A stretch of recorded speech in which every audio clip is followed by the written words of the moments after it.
Carmen Dolores Bittencourt recebeu o prêmio que homenageia todos os anos 10 mulheres que atuam positivamente em nossa sociedade. Merecidíssimo! Carmen atua há mais de 20 anos como delegada da Polícia Civil. Formou-se em Direito pela Universidade Federal da Bahia, com especializações em Direito Público e Ciências Criminais, e foi exercer uma atividade que exige muita coragem e disciplina, e que não é exatamente o que se imagina que uma mulher tão feminina e doce como ela eleja como missão de vida. A recém-formada Carmen saiu da faculdade e foi fazer, em 1995, a Academia de Polícia. Daí foi para a Corregedoria defender a integridade dos componentes da instituição que promove a segurança pública. Outro desafio, já que para assegurar os bons em seus cargos, ou vice-versa, muitas vezes se colhe desafetos. Mas Carmen conseguiu cumprir seus objetivos e ainda sair dali, respeitada e promovida a delegada titular e atualmente comanda a 14ª Delegacia Territorial dos bairros da Barra e da Graça, em Salvador, área de população de alto poder aquisitivo. No Nomes, a delegada Carmen Dolores Bittencourt. Quando eu conheci Carmen Dolores Bittencourt, há muitos anos atrás, quantos anos tem? Meu Deus do céu, uns 10 pelo menos. Não tem mais ou menos isso? Eu fiquei muito impressionada, porque uma mulher linda, e era uma fase que estavam aparecendo as delegadas que, sabe, que lindas e em forma, e, sabe, mulheres sensuais, então, mulheres que chamavam a atenção, e numa carreira tão corajosa como a de delegada.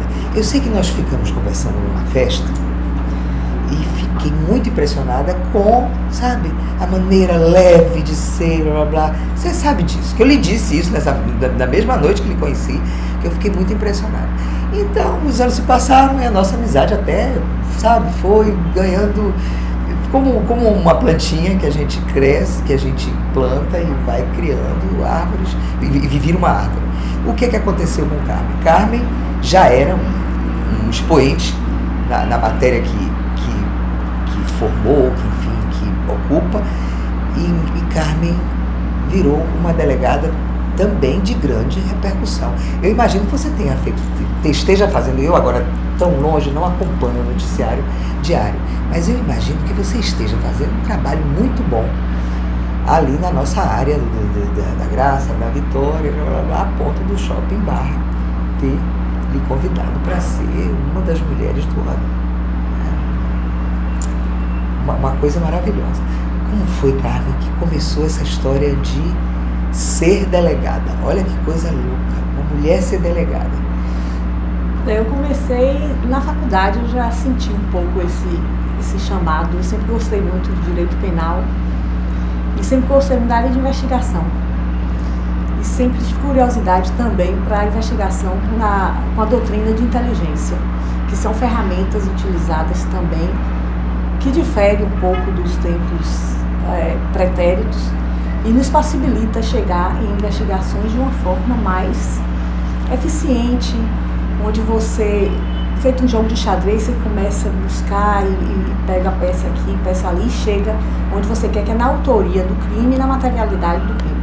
Então eu sempre vi isso, sempre me chamou muito, me atraiu muito a área policial. Aí eu parti para fazer, eu prestei o concurso, e senti que realmente era o que eu queria. Eu acho que o segredo profissional, o segredo do sucesso profissional é exatamente você fazer o que gosta. É qualquer coisa. Se você não fizer uma coisa com amor, não vale a pena. Exatamente. Você nunca vai fazer um bom bife se você não fizer aquele bife com amor. Exatamente. Então, o trabalho da gente, nossa senhora, precisa de amor. E amor a uma coisa tão, sabe, um trabalho que realmente exige coragem e força, né? Sim, estudo também, né? Porque a Polícia Judiciária, ela é uma autoridade processante. Ela não só operacionaliza e procura também executar a operação em si, como preparar a logística, da operação, mas também requer um trabalho, atividade intelectual. E essa atividade intelectual, ela vem também do estudo, né, da especialização, da reciclagem e da experiência. Porque eu costumo dizer que experiência não vende em loja. Né? Então, quando você consegue fazer essa junção do que é a teoria e a prática, aí fica imbatível. E principalmente o gostar, porque com gostar é o combustível para que você faça tudo isso, que você se especialize, que você esteja sempre interessado em ler, estudar sobre determinado assunto. E aí você está sempre acompanhando, porque o direito ele é muito inovador, ele deve, se ele não acompanhar, mas ele deve acompanhar as mudanças sociais, os apelos sociais. Então, tudo começa na legislação. O operador do direito, ele tem que estar sempre antenado com o que está sendo, com a evolução da legislação, e a legislação, por sua vez, tem que entender quais são os anseios da sociedade como um todo. Porque com a legislação, no poder legislativo, é que tudo começa. Aí é que eu digo que, às vezes, as leis penais, quando elas são frouxas, elas terminam contribuindo com a impunidade. E o trabalho policial, ele sente muito isso na prática, porque na medida que você faz uma atividade, exerce uma atividade policial, que você faz uma prisão, e que você vê no outro dia aquela pessoa que não tem condições de estar convivendo socialmente, posta em liberdade, aí é como se você sente como se o seu trabalho ali não tivesse tido um bom resultado. Né? É uma frustração. Embora eu também vejo ainda dessa forma o nosso sistema penitenciário, que é um problema, talvez por isso essa legislação tão esquizofrênica, às vezes, nesse âmbito, onde um operador do direito prende, o outro operador do direito solta.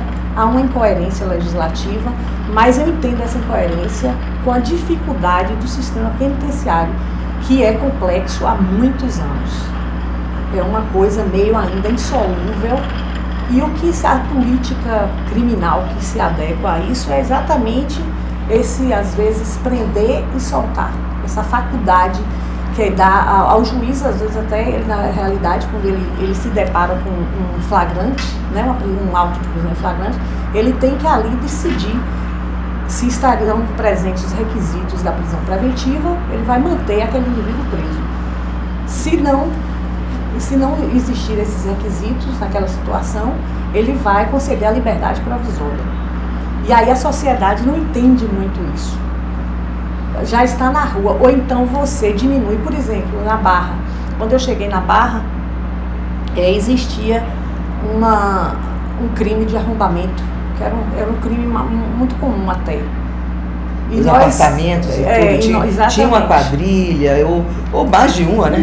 E também, assim, às vezes até aquelas pessoas que em situação de rua, que perambulando pelas madrugadas na rua, observavam a facilidade de um morador e, utilizando disso, adentrava nesses imóveis, ou mediante arrombamento, ou até por outras facilidades também. E isso é feito um trabalho tanto da gente, da Polícia Civil, quanto da 11ª Companhia da Polícia Militar, com o Major Semani, que a gente tem feito uma parceria importante para a comunidade. E esse trabalho surtiu o efeito de minimizar, diminuir. Teve uma semana que nós prendemos 4 arrombadores.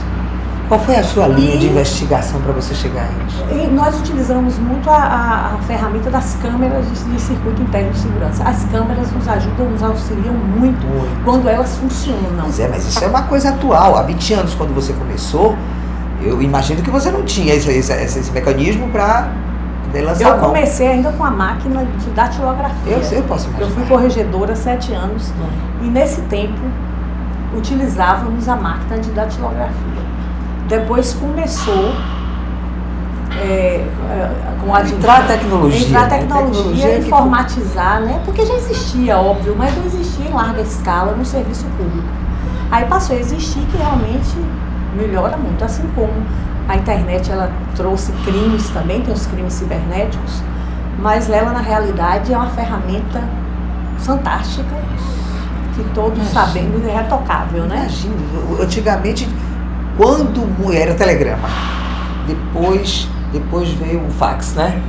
Sim. Depois veio o fax, que era uma dificuldade, pegava, não pegava, o papel acabou, uma confusão, né? Aí depois começaram as coisas da internet. Hoje até o WhatsApp, nós temos grupos de investigadores, grupos de delegados. A gente troca isso com colegas do Brasil inteiro, até do exterior. Eu já tive uma situação de uma prisão que a gente fez aqui e chegou uma informação dos Estados Unidos, que tinha saído na imprensa, e essa pessoa teria estado nos Estados Unidos e praticado uma fraude lá. Aí ela me informou uma pessoa da Bahia. Uma pessoa do Brasil, não de Salvador. Sim. Mas como ela viu na internet a matéria, porque essas matérias que a gente faz, elas ganham o mundo todo, na realidade. Né? Você diz as matérias que você diz assim, matérias que você divulga jornalísticas que são realizadas a partir do trabalho policial. Porque existem as páginas policiais que lhe ajudam também? Ajudam muito os programas. Os programas jornalísticos, né, sérios, lógico, que não exponha a figura, a imagem do preso, porque ele pode, embora ele tenha praticado um crime horrendo ou coisa que o valha, mas tem a dignidade da pessoa humana, que é erigida a um princípio constitucional e deve ser preservado sempre. Sim, mas veja só, você falava dessa matéria que eu lhe interrompi, do que foi divulgada aqui. E dessa aqui. matéria que foi divulgada na internet, e essa pessoa no exterior teria visto e sabido de uma fraude praticada por esse indivíduo que eu prendi aqui.